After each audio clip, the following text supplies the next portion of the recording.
Opa, bom, estamos aqui então no 31º encontro, né, do grupo de leitura do Capital Livro 1. A gente está aqui no capítulo 13, né? Não, capítulo 12, desculpa, eu coloquei o capítulo 13. A gente está no último item do capítulo 12, né? Então, que é aqui na seção 4, a produção do mais valor relativo, que é o capítulo 12, que é divisão do trabalho e manufatura, né? A gente falou dupla origem da manufatura, item 1, trabalhador parcial, sua ferramenta, item 2, as formas fundamentais da manufatura gênero. 4, divisão do trabalho na manufatura e divisão do trabalho na sociedade. E, finalmente, o item 5, caráter capitalista da manufatura, né? Então, vamos lá. Tem um número maior de trabalhadores sob o comando do mesmo capital constitui o ponto de partida natural e espontâneo tanto da cooperação em geral quanto da manufatura. Por outro lado, a divisão manufatureira do trabalho transforma numa necessidade técnica o aumento do número de trabalhadores empregados.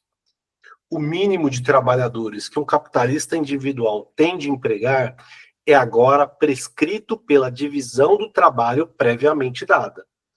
Por outro lado, as vantagens de uma divisão ulterior são condicionadas pelo aumento do número de trabalhadores, que só pode ser realizado por múltiplos.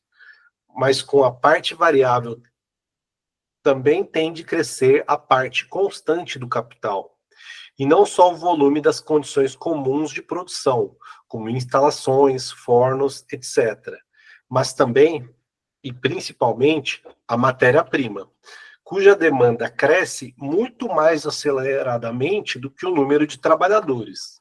A quantidade de capital constante consumida num dado tempo por uma dada quantidade de trabalho apresenta um crescimento proporcional ao da força produtiva do trabalho em decorrência da divisão deste último. O aumento crescente do volume mínimo de capital em mãos de capitalistas individuais ou a transformação crescente dos meios sociais de subsistência e dos meios de produção em capital é, assim, uma lei decorrente do caráter técnico da manufatura. Que a nota 62 tem aqui Storch e Karl Marx. Citação do Storch, abre aspas. Não basta que o capital necessário, aqui Marx, entre parênteses, o autor deveria ter dito, os meios de subsistência e de produção necessários, fecha parênteses, então, não basta que o capital necessário para a subdivisão dos ofícios já se encontre dado na sociedade. Além disso, é necessário que ele esteja acumulado nas mãos dos empregadores em quantidades suficientemente grandes para capacitá-los a executar trabalhos em grande escala. Quanto mais aumenta a divisão, maior é a quantidade de capital em ferramentas, matérias-primas, etc., exigida pela ocupação constante de um mesmo número de trabalhadores.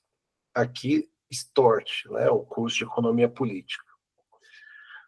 Aqui, abre aspas, para a citação do Marx, Miséria da Filosofia. A concentração dos instrumentos de produção e a divisão do trabalho são tão inseparáveis uma da outra quanto, no terreno da política, a concentração dos poderes públicos é inseparável da divisão dos interesses privados. Na manufatura, tal como no regime de cooperação simples, o corpo de trabalho em funcionamento é uma forma de existência do capital. O mecanismo social de produção, integrado por muitos trabalhadores parciais individuais, pertence ao capitalista. Por isso, a força produtiva que nasce da combinação dos trabalhos aparece como força produtiva do capital. A manufatura propriamente dita não só submete ao comando e à disciplina do capital o trabalhador, antes independente, como também cria uma estrutura hierárquica entre os próprios trabalhadores.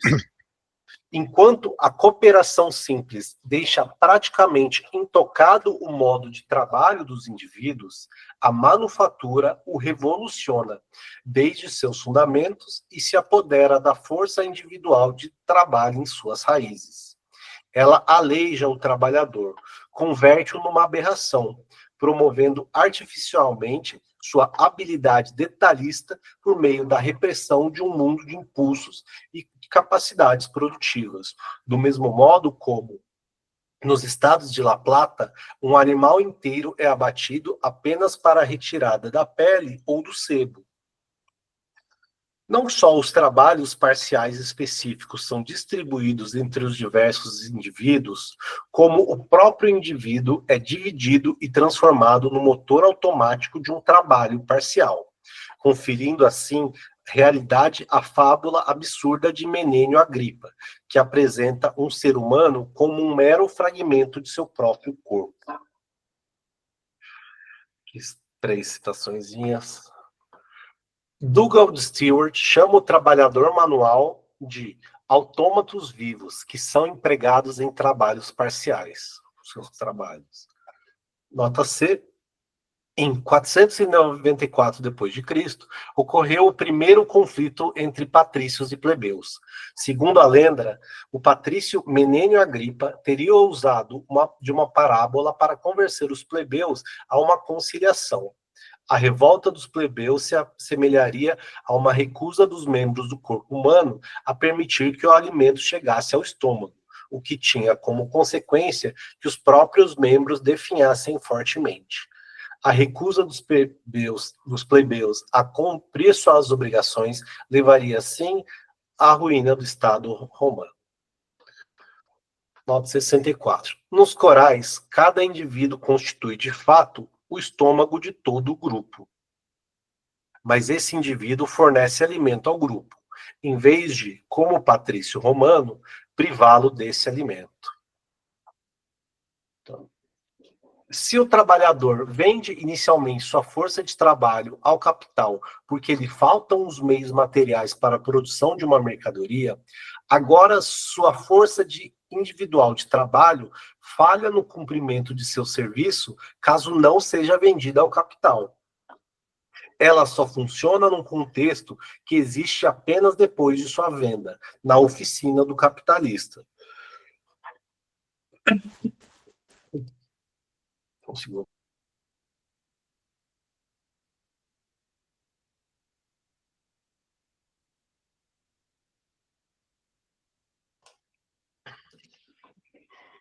Ela só funciona num contexto que existe apenas depois de sua venda na oficina do capitalista. Por sua própria natureza incapacitado para fazer algo autônomo, o trabalhador manufatureiro só desenvolve atividade produtiva como elemento acessório da oficina do capitalista. Assim como na fronte do povo eleito estava escrito ser propriedade de Jeová, também a divisão do trabalho marca o trabalhador manufatureiro a ferro em brasa, como propriedade do capital. Aqui, nota 65. De novo, Stort, abre aspas. O trabalhador que carrega nos braços todo um ofício pode, por toda parte, exercer sua indústria e encontrar meios de subsistir. O outro, esse trabalhador da manufatura, é apenas um acessório que, separado de seus colegas de trabalho, não tem mais nem capacidade nem independência, sendo, portanto, forçado a aceitar a lei que se julgue correto lhe impor. Stort, curso de Economia Política. Os conhecimentos, a compreensão e a vontade que o camponês ou o artesão independente desenvolve, ainda que em pequena escala, assim como aqueles desenvolvidos pelo selvagem, que exercita toda a arte da guerra como astúcia pessoal, passam agora a ser exigidos apenas pela oficina em sua totalidade. As potências intelectuais da produção, ampliando sua escala por um lado, desaparecem por muitos outros lados. O que os trabalhadores parciais perdem concentra-se de frente a eles no capital. Nota 66. A Ferguson, abre aspas, um pode ter ganhado o que o outro perdeu. É um produto da divisão manufatureira do trabalho opor-lhe as potências intelectuais do processo material de produção como propriedade alheia e como poder que os domina. Esse processo de cisão começa na cooperação simples, em que o capitalista representa diante dos trabalhadores individuais a unidade e a vontade do corpo social de trabalho. Ele se desenvolve na manufatura, que mutila o trabalhador, fazendo dele um trabalhador parcial, e se consuma na grande indústria, que separa do trabalho a ciência como potência autônoma de produção e a obriga a servir ao capital. Nota 67. O homem, Thompson, né? Abre aspas, o homem do saber e o trabalhador produtivo estão longínquamente separados um do outro, e a ciência, em vez de aumentar nas mãos do trabalhador suas próprias forças produtivas para ele mesmo, contrapõe-se a ele em quase toda parte. O conhecimento torna-se um instrumento que pode ser separado do trabalho e oposto a ele. Na manufatura, o enriquecimento do trabalhador coletivo e, por conseguinte, do capital em sua força produtiva social é condicionado pelo empobrecimento do trabalhador em suas forças produtivas individuais. Aqui uma citação. A ignorância é mãe tanto da indústria quanto da superstição. A reflexão e a imaginação estão sujeitas ao erro, mas o hábito de mover o pé ou a mão não depende nem de uma nem de outra. Por essa razão, as manufaturas prosperam mais onde se prescinde do espírito, de modo que a oficina pode ser considerada uma máquina cujas partes são homens. Nota 68, aqui de novo Ferguson.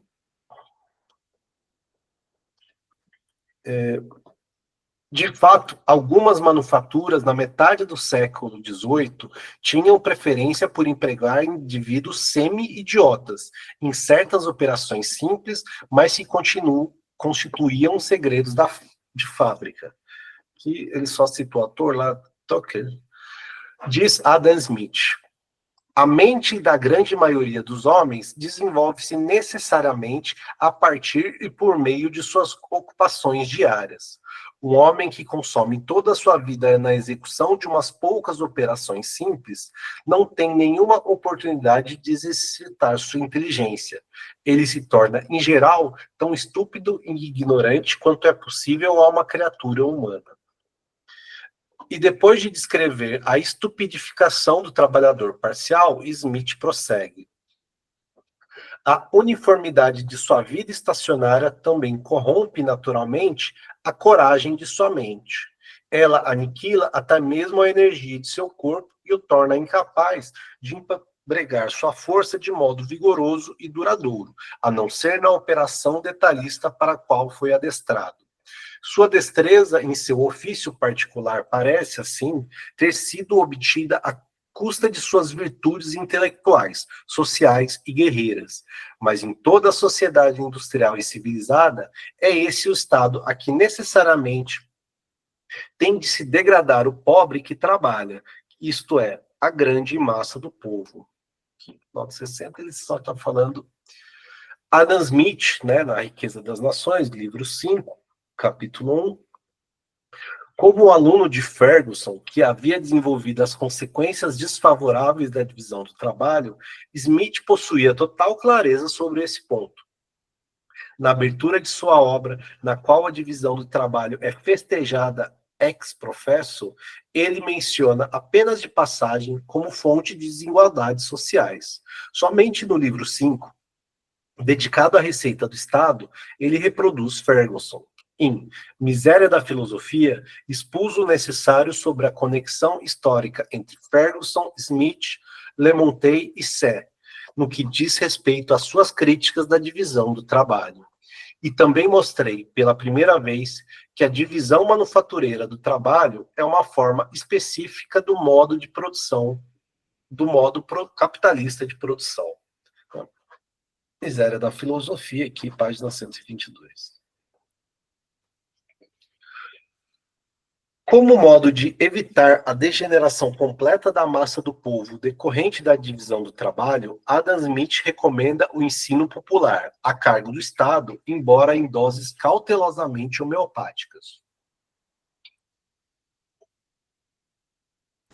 Quem polemizou de modo mais consistente contra essa ideia foi seu tradutor e comentador francês G. Garnier, que, no primeiro Império Francês, metamorfoseou-se em senador. O ensino popular contraria as leis primeiras da divisão do trabalho. Com ele, abre aspas, nosso sistema social inteiro seria proscrito. Abre aspas, como todas as outras divisões do trabalho, aquela entre o trabalho manual e o intelectual torna-se mais evidente e resoluta à medida que a sociedade se torna mais rica. Aqui um parênteses. Ele aplica corretamente essa expressão para designar o capital, a propriedade da terra e o estado que lhes corresponde. Então, sociedade é capital, propriedade da terra e estado. Essa divisão do trabalho, como qualquer outra, é efeito de progressos passados e causa de progressos futuros. Sendo assim, pode o governo contrariar essa divisão do trabalho e detê-lo em seu curso natural? Pode ele utilizar a parte da receita pública para tentar confundir e misturar duas classes de trabalho que se esforçam por sua divisão e separação? Nota 71 e 72, aqui, 71, Ferguson diz, abre aspas, e o próprio pensamento pode, nessa era da divisão do trabalho, converter-se num ofício particular, fecha aspas. Aqui, 72, só a Garnier, né, acho que é tomo 5 da sua tradução, página 45. Certo atrofiamento espiritual e corporal é inseparável mesmo da divisão do trabalho em geral na sociedade. Mas como o período manufatureiro leva muito mais longe essa cisão social dos ramos de trabalho e, por outro lado, somente por meio dessa divisão peculiar consegue alcançar o indivíduo em suas raízes vitais, ele é o primeiro a fornecer o material e o impulso para a patologia industrial. Nota 73. Aqui uma nota longa. Ramazzini, professor de medicina prática em Pádua, publicou em 1713 sua obra De Morbis Artificum, traduzida para o francês em 1777 e reimpressa em 1841 na Enciclopédia das Ciências Médicas, etc. O período da grande indústria ampliou grandemente, é claro, seu catálogo de doenças dos trabalhadores. Ver, entre outras obras, aqui uma obra enorme, nome em francês, Fonteré, Paris, 1858, e R.H. Hochhauser,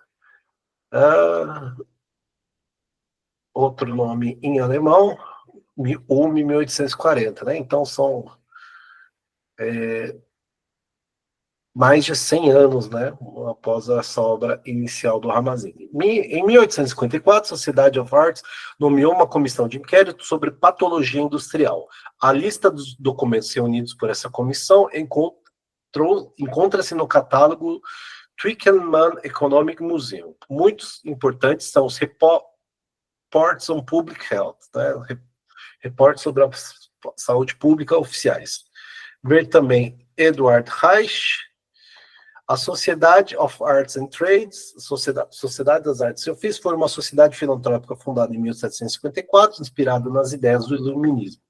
Durante a década de 1850, a sociedade foi conduzida pelo príncipe Albert. O objetivo da sociedade, alardeado com grande pompa, era, abre aspas, o incentivo das artes, dos ofícios e do comércio e a premiação daqueles que contribuíam para dar emprego aos pobres, expandir o comércio, aumentar as riquezas da nação, etc. fecha aspas. No esforço de deter o desenvolvimento do movimento de greves de massa na Inglaterra, a sociedade tentou atuar como mediadora entre os trabalhadores e os empresários. Marx a chamava, ironicamente, da Sociedade das Artes e Trapaças. Parece um nome de Harry Potter, né? Uma coisa assim. Abre aspas. Subdividir um homem é o mesmo que executá-lo caso mereça a pena de morte, ou assassiná-lo caso não a mereça. A subdivisão do trabalho é o assassínio de um povo. Fecha aspas. Nota 74, ele está falando, essa citação é Urquhart. Hegel tinha ideias bastante heréticas sobre a divisão do trabalho. Abre aspas. Por homens cultos, pode-se entender aqueles que podem fazer tudo o que os outros fazem. Fecha aspas, diz ele em sua filosofia do direito, Hegel, né? A cooperação fundada na divisão do trabalho ou a manufatura é, em seus primórdios, uma formação natural, espontânea. Tão logo tem adquirido alguma consistência e amplitude de existência, ela se converte na forma consciente, planejada e sistemática do modo de produção capitalista.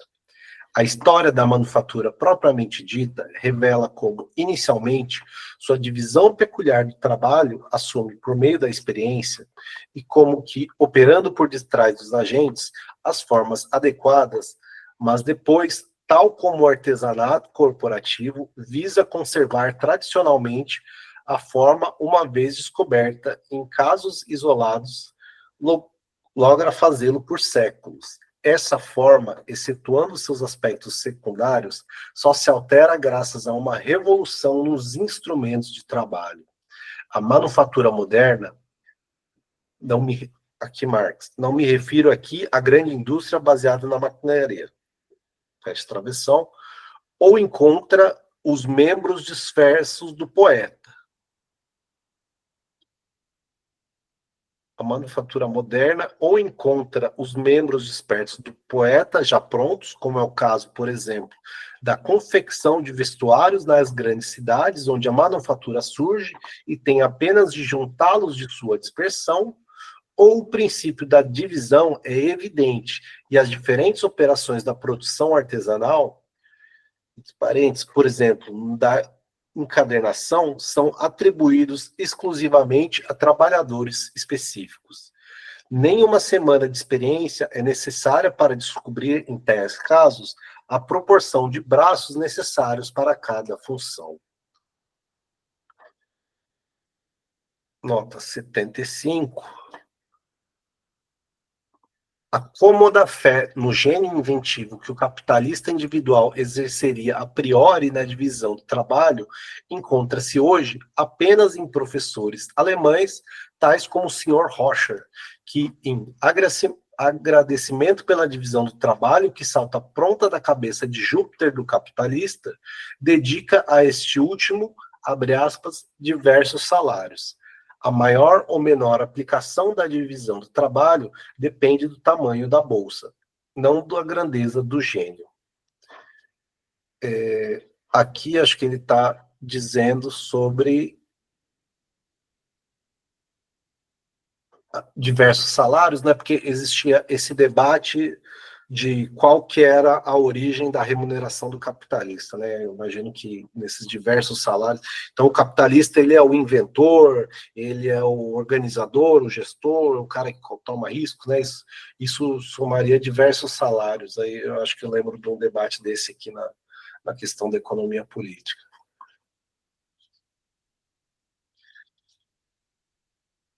A divisão manufatureira do trabalho cria, por meio da análise da atividade artesanal, da especificação dos instrumentos de trabalho, da formação dos trabalhadores parciais, de seu agrupamento e combinação no mecanismo total, a articulação qualitativa e a proporcionalidade quantitativa dos processos sociais de produção. Portanto, uma determinada organização do trabalho social, desenvolvendo assim, ao mesmo tempo, uma nova força produtiva social do trabalho, como forma especificamente capitalista do processo de produção social e, sobre as bases preexistentes, ela não podia se desenvolver de outra forma que não a capitalista, tal divisão é apenas um método particular de produzir mais valor relativo ou aumentar a autovalorização do capital, que também pode ser chamada de riqueza social, wealth of nations, etc., à expensa dos trabalhadores. Ela não só desenvolve a força produtiva social do trabalho exclusivamente para o capitalista, em vez de para o trabalhador, como o faz por meio da mutilação do trabalhador individual. Ela produz novas condições de dominação do capital sobre o trabalho. E assim ela aparece, por um lado, como progresso histórico e momento necessário de desenvolvimento do processo de formação econômica da sociedade, e por outro, como meio para uma exploração civilizada e refinada.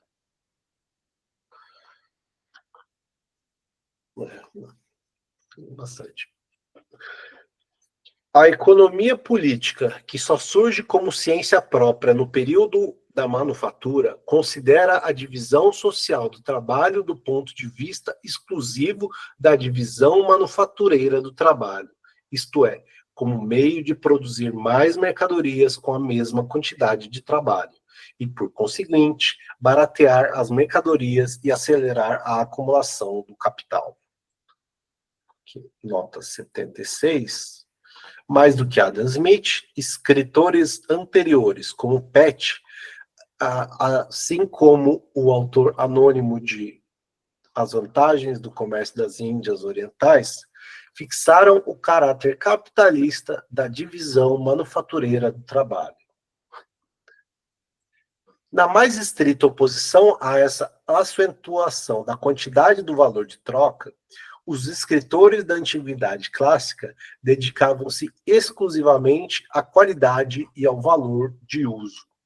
Nota 77. Entre os modernos, excetuam-se alguns escritores do século XVIII, como Beccaria e James Harris, que, em relação à divisão do trabalho, limitam-se quase exclusivamente a repetir os antigos, assim como observa Beccaria. Abre aspas, cada um encontra em sua própria experiência a prova de que, aplicando a mão e o engenho sempre no mesmo gênero de trabalho e de produtos, os resultados são mais fáceis, mais abundantes e melhores do que aquele que cada um fizesse isoladamente todas as coisas que lhes são necessárias. Desse modo, os homens se dividem em várias classes e condições para a utilidade comum e privada. James Harris, mais tarde, conde de Malmesbury, célebre pelos diários de sua embaixada em São Petersburgo, diz numa nota a seu diálogo a respeito da felicidade, reimpresso mais tarde. Abre aspas. A prova plena de que a sociedade é algo natural, abre parênteses, isto é, pela divisão das ocupações, foi extraída do segundo livro da República de Platão. Fecha aspas. O autor dos diálogos é não o diplomata James Harris, mas o pai dele, que também se chamava James Harris. Marx cita aqui a partir dos 3 tratados. 77. Em decorrência da separação dos ramos sociais da produção, as mercadorias são mais bem feitas. Os diversos impulsos e talentos dos homens escolhem suas esferas correspondentes de atuação, pois, sem limitação, nada significativo pode ser realizado em parte alguma. Assim, o produto e o produtor são aperfeiçoados pela divisão do trabalho. Quando eventualmente se alude também o aumento da quantidade de produtos, é apenas em relação ao volume maior do valor de uso. Não se faz qualquer menção ao valor de troca, ao barateamento das mercadorias. Esse ponto de vista Esse ponto de vista do valor de uso é predominante tanto em Platão, que trata a divisão do trabalho como a base da divisão social dos estamentos, como em Xenofonte, que com seu instinto caracteristicamente burguês, já se aproxima da divisão do trabalho na oficina.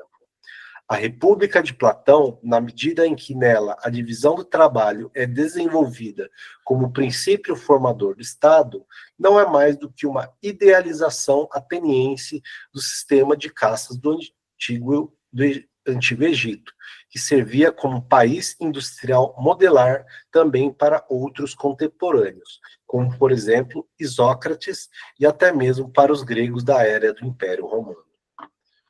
Então, aqui são 5 notas, 78 a 83, né? Assim, na Odisseia, pois outro homem se deleita também em outros trabalhos, e Arquíloco e Sexto Empírico, cada um recreia seus sentidos com um trabalho diferente. Marx extrai essa expressão de Arquíloco. Aqui. Ele sabia realizar muitos trabalhos, mas sabia todos mal. Como produtor de mercadorias, o ateniense sentia-se superior ao espartano porque este, na guerra, podia dispor de homens, mas não de dinheiro, de acordo com o que, segundo Tucídides, teria Péricles no discurso em que incita os atenienses à guerra no Peloponeso. Abre aspas. Aqueles que produzem para sua subsistência estão mais preparados para fazer guerra com seus corpos do que com dinheiro, Tucídides. História da Guerra do Peloponeso. Entretanto, também na produção material, a autarquia que se opõe à divisão do trabalho permaneceu como seu ideal. Pois, como esta a prosperidade, mas como aquela a independência. É preciso mencionar que, à época da queda dos 30 tiranos, não chegavam a 5.000 os atenienses sem propriedade de terra. Aqui, com os 130 tiranos, conselho instituído em Atenas após a Guerra do Peloponeso, a fim de preparar uma nova constituição. Porém, essa corporação não tardou a tomar o poder e a instaurar um regime de terror. Depois de 8 meses de domínio violento, 30 tiranos foram derrubados e a democracia escravista restaurada.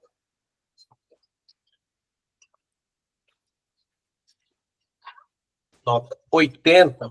Platão desenvolve a divisão do trabalho na comunidade a partir da multilateralidade, das necessidades e da unilateralidade das capacidades dos indivíduos. O aspecto principal para ele é que o trabalhador tem de se ajustar à obra, e não a obra ao trabalhador, que é inevitável que ele exerce diversas artes ao mesmo tempo e uma ou outra delas se torna ofício secundário. Pois o trabalho não quer esperar pelo tempo livre daquele que o executa, mas é o trabalhador quem tem de se ater ao trabalho, porém não de modo leviano, isto é necessário. Daí segue, portanto, se traduz que se produz mais de cada coisa, o trabalho é realizado mais com mais beleza e facilidade quando cada um faz apenas uma coisa adequada ao seu talento natural e no momento certo, estando livre de outras ocupações.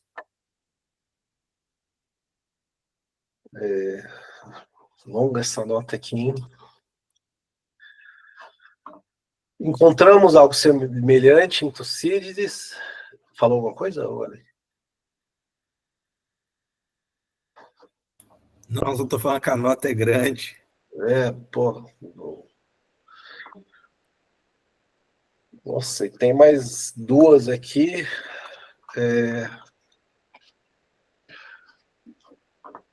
A navegação Marte como qualquer outra.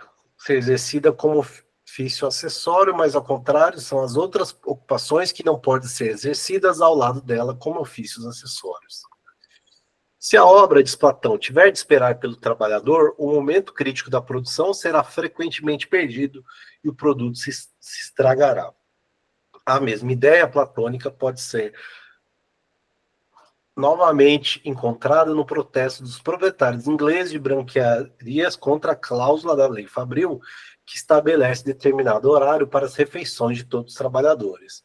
Seu negócio não poderia adequar-se aos trabalhadores, pois as diferentes operações de chamuscar, lavar, alvejar, passar, calandrar e tingir não podem ser interrompidas por momento algum sem o período de danos.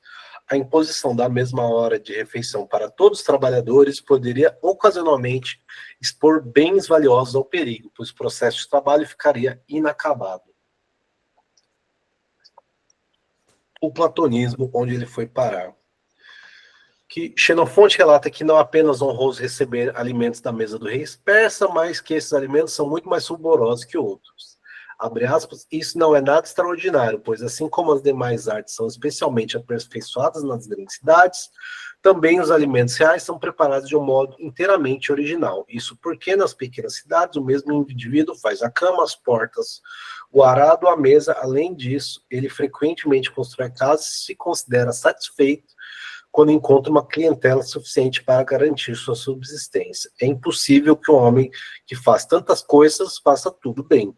Mas nas grandes cidades, onde cada indivíduo encontra muitos compradores, um ofício é suficiente para alimentar um homem. Muitas vezes nem é sempre necessário um ofício inteiro, podendo o indivíduo fazer sapatos masculinos e o outro sapatos femininos. Aqui e ali, um vive simplesmente da costura e o outro do corte de sapatos. Um somente corta roupas, o outro apenas junta as suas partes. É necessário, pois, que o executor do trabalho mais simples o faça da melhor maneira. O mesmo vale para a culinária, que Xenofonte. Que a né? Mas aqui o importante é que é fixada a excelência do valor de uso a ser atingida, embora Xenofonte já saiba que a escala de divisão do trabalho depende da extensão do mercado. Ele, Busíris, dividiu os todos em castas particulares. Ordenou que eles sempre executassem os mesmos ofícios, porque sabia que os que variam suas ocupações não se aprofundam em nenhuma, ao passo que aqueles que permanecem nas mesmas ocupações realizam tudo do modo mais perfeito. De fato, podemos verificar que suas artes e ofícios superam a de seus rivais numa medida maior que o mestre supera o sarrafaçal. E seus mecanismos para conservar a monarquia e o restante estatais são tão admiráveis que os mais célebres filósofos que tratam desse assunto louvaram a constituição do Estado egípcio mais do que todas as outras. Isócrates foi aqui, 82, né? 83 é só Diodoro Sículo, né? Que é. Bom, mais uma página, né? 2 páginas aqui. E vamos terminar. Durante o período manufatureiro propriamente dito, isto é, o período em que a manufatura foi a forma dominante do modo de produção capitalista, a plena realização de suas tendências próprias se chocou com vários tipos de obstáculos. Embora, como vimos, ela tenha criado, ao lado do encadeamento hierárquico dos trabalhadores, uma divisão simples entre os trabalhadores qualificados e não qualificados, a quantidade destes últimos permaneceu muito restrita em razão da influência predominante dos primeiros. Mesmo ajustando as operações específicas aos diversos graus de maturidade, força e desenvolvimento de seus órgãos vivos de trabalho, e assim induzindo a exploração produtiva de mulheres e crianças, essa tendência fracassou no geral em consequência dos hábitos e de resistência dos trabalhadores masculinos. Embora a decomposição da atividade artesanal tenha reduzido os custos de formação do trabalhador e, com isso, o valor deste último, continuou a ser necessário para o trabalho detalhista de maior dificuldade um tempo maior de aprendizado, e mesmo quando este último se torna supérfluo, os trabalhadores insistiam zelosamente em preservá-lo. Na Inglaterra, por exemplo, encontramos as leis de aprendizado, com seus 7 anos de instrução em pleno vigor até o fim do período da manufatura e descartadas apenas pelas grandes indústrias. E como a habilidade artesanal permanece à base da manufatura e o mecanismo global que nela funciona, não possui qualquer esqueleto objetivo independente dos próprios trabalhadores, o capital trava uma luta constante com a insubordinação deles. Abre aspas. A fraqueza da natureza humana, exclama o amigo Uri, é tão grande que, quanto mais hábil é o trabalhador, mais voluntarioso e intratável ele se torna, causando assim grandes danos ao mecanismo global em razão de seus caprichos insolentes. A queixa sobre a falta de disciplina dos trabalhadores atravessa então todo o período da manufatura. E se não tivéssemos os testemunhos dos escritores da época, os simples fatos do século XVI até a época da grande indústria, o capital não havia conseguido se apoderar da totalidade do tempo disponível dos trabalhadores manufatureiros, que as manufaturas tinham vida curta e, conforme a imigração ou a emigração, os trabalhadores tinham de deixar um país para se instalar em outro. Já falariam por bibliotecas inteiras. Abre aspas. A ordem tem de ser estabelecida de uma maneira ou de outra, exclama em 1770 o autor repetidamente citado do ensaio sobre o Trade and Commerce. Não sei diferenciar Trade and Commerce em português. E 66 anos mais tarde, a palavra ordem volta a ecoar da boca do Dr. Andrew Uri, para quem ordem foi o que faltou na manufatura fundada no dogma escolástico da divisão do trabalho. E acrescenta, Arkwright criou a ordem. Ao mesmo tempo, a manufatura nem podia se apossar da produção social em toda sua extensão, nem revolucioná-la em suas bases. Como obra de arte econômica, ela se erguia apoiada sobre o amplo pedestal do artesanato urbano e da indústria doméstica rural. Sua própria base técnica estreita, tendo atingido certo grau de desenvolvimento, entrou em contradição com as necessidades de produção que ela mesma criara. Um de seus produtos mais acabados foi a oficina para a produção dos próprios instrumentos de trabalho, e especialmente dos aparelhos mecânicos mais complexos que já começavam a ser utilizados. Essa oficina, diz Uri, exibia a divisão do trabalho em suas múltiplas gradações. A furadeira, o cinzel, o torno tinham, cada um, seus próprios trabalhadores, hierarquicamente articulados conforme o grau de sua habilidade. Esse produto da divisão manufatureira do trabalho produziu, por sua vez, máquinas. Estas suprassumem a atividade artesanal como princípio regulador da produção social. Por um lado, portanto, é removido o motivo técnico da anexação vitalícia do trabalhador a uma função parcial. Por outro, caem as barreiras que o mesmo princípio ainda erguia contra o domínio do capital. Então, terminamos aqui o capítulo 12. Acho que, deixa eu ver se tem alguma nota que vale a pena que a gente lê. Aqui, Uri, 85. Queixa de falta de disciplina, vale mais para a Inglaterra do que para a França, mais para a França do que para a Holanda.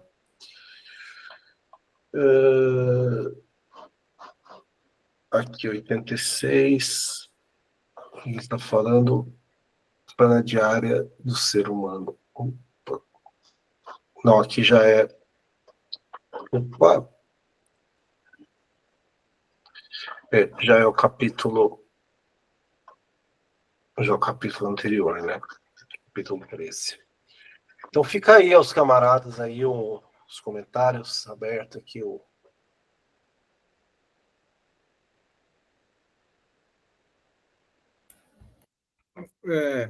Eu acho que assim, são uns comentários rápidos, né? Acho que o Marx aborda aí que tem uma diferenciação entre a divisão manufatureira do trabalho e a divisão social do trabalho, né? Me parece que essa é uma distinção importante que aparece no texto. De certa maneira, os economistas clássicos eles vão focar muito nessa divisão manufatureira do trabalho, né? Mas ela produz essa elevação da produtividade.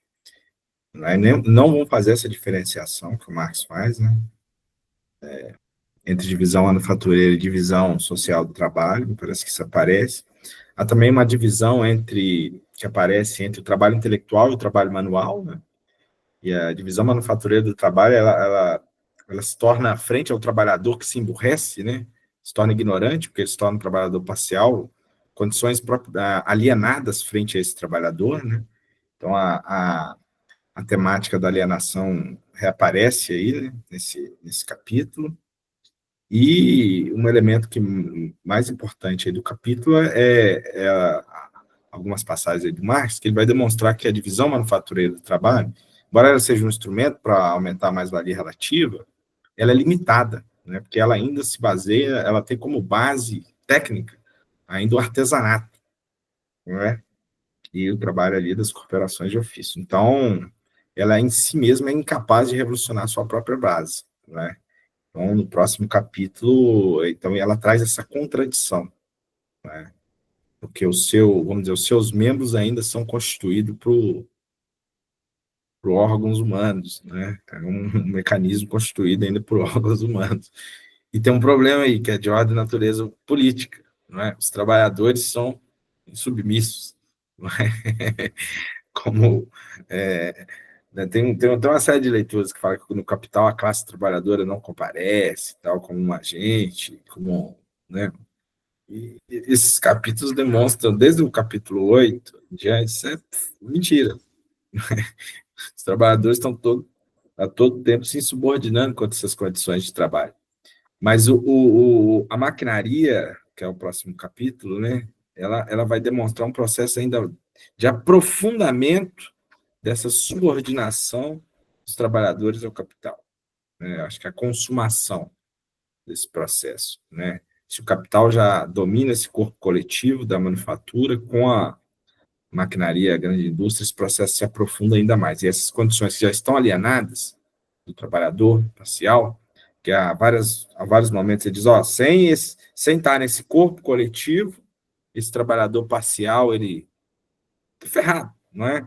Aquele cara que aprendeu a fazer algo na vida, depois aquela profissão, vamos dizer, é superada historicamente, o cara tá fudido. Não arrumou esse emprego, só sabe fazer aquilo e tal.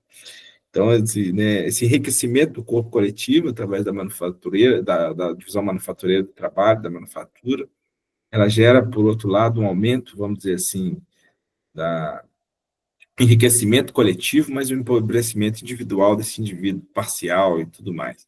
Só sabe fazer uma coisa. Então, eu chamaria atenção para esses elementos que aparecem aí no texto, né? E abrir aí para os camaradas.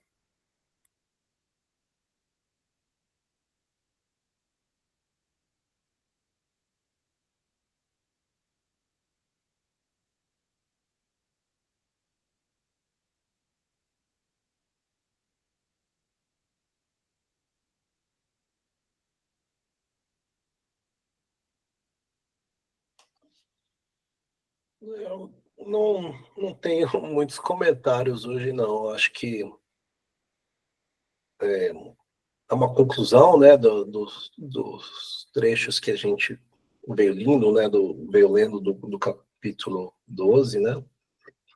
Então, eu acho que o que o Arley resumiu bem, né? Eu acho que eu só destacaria talvez a questão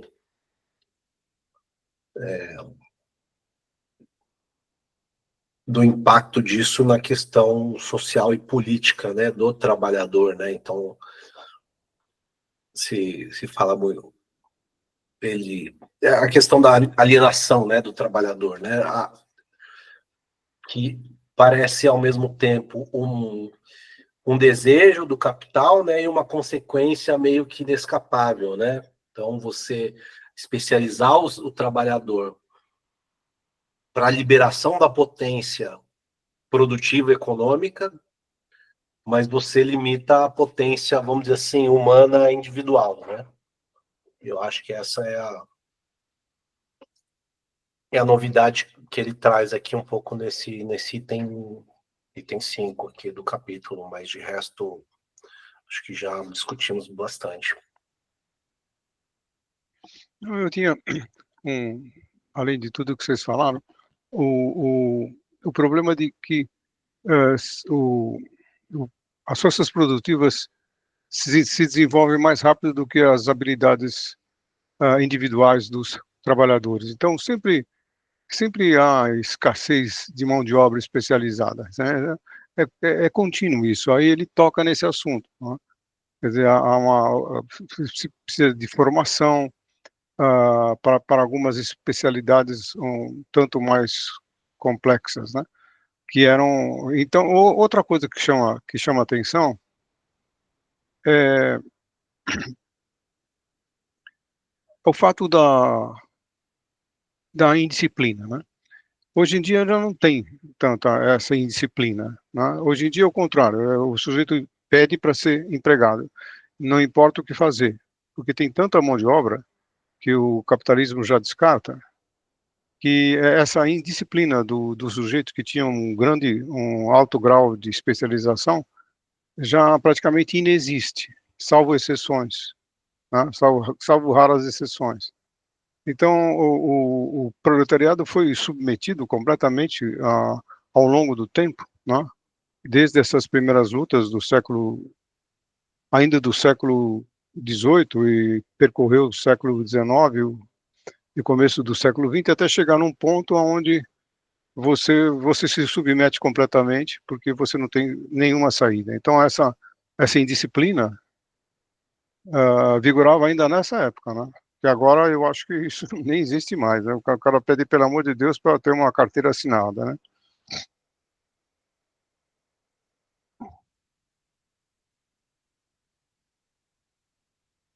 Caio, posso parar a gravação aqui? Ó, hoje eu não posso ficar muito aqui, não, porque 7h30 tem que apresentar o texto lá no GPEP. Tá bom, Por mim, tranquilo. tá bom. Então, Vou parar a gravação aqui, então.